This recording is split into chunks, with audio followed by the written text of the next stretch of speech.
तो क्या आप लोग जानते हैं जीवन बचा सकते हैं आयांश का खेसारी लाल, पवन सिंह एंड काकू बलमुआ एंड खेसारी लाल यादव, पवन सिंह जितने भी बड़े कलाकार हैं। तो वीडियो लास्ट तक देखते रहिए, जानकारी हमेशा मिलती रहेगी। हेलो हेलो हेलो, नमस्कार, प्रणाम। काकू बलमुआ जो सुन लीजिए, अगर हमारा बात आप सुन रहे हैं तो हमारा न्यूज़ देखते हैं तो उसके लिए बहुत बहुत धन्यवाद। आप लोगों को बता दूं कि काकू बलमुआ के ये सॉन्ग है जो आयांश जीवन मांगता आयांश, ये दोस्तों एक 1,48,000 व्यू भाग चुका है और 15,000 लाइक है दोस्तों।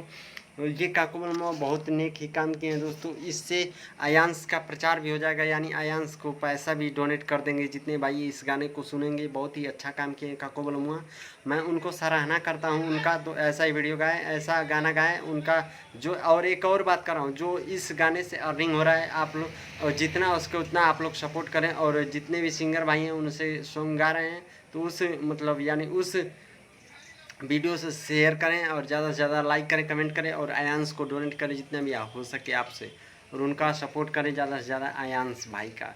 मैं संगीत हिट न्यूज़ से रितेश रॉकस्टार आप लोग का इसी तरह हमेशा स्वागत करता रहूँगा।